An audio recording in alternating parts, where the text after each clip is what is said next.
When I was drafted, there had to be something like 10 or 12 of us that were drafted out of Gwinn.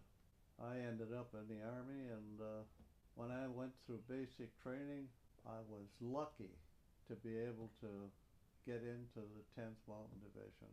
The 87th Regiment, I really felt fortunate to be in that because that suited me. I loved skiing and snowshoeing and did well in the cold all the time because I knew how to take care of myself in the cold, and you had to be able to know that.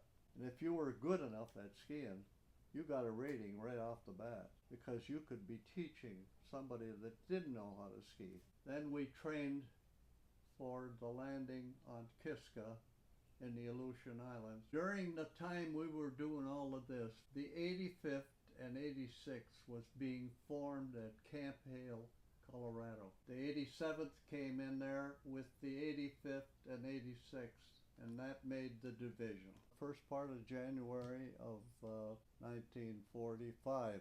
But we got up into the area of Pisa, and we could see the Tower of Pisa from where we were bivouacked before we went into combat. And we relieved Brazilian troops. Previous to that time, in other words, the months in 44, the Germans had pushed our troops back 3 different times. Our job, the 10th Mountain Division, was to get through that line that was called the Gothic Line, and it went right across Italy. This is where the war started for us, and we had to get through that line. We paid a horrible price the first 24, 30 hours.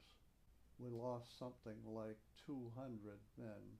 That mountain was Mount Belvedere, and it wasn't easy. It was terrible. My first look at what we had to go through.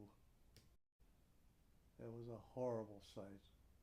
And that was the first combat that the 10th Mountain Division as a whole were employed to. That was, that was the starting right there of 10th Mountain Division.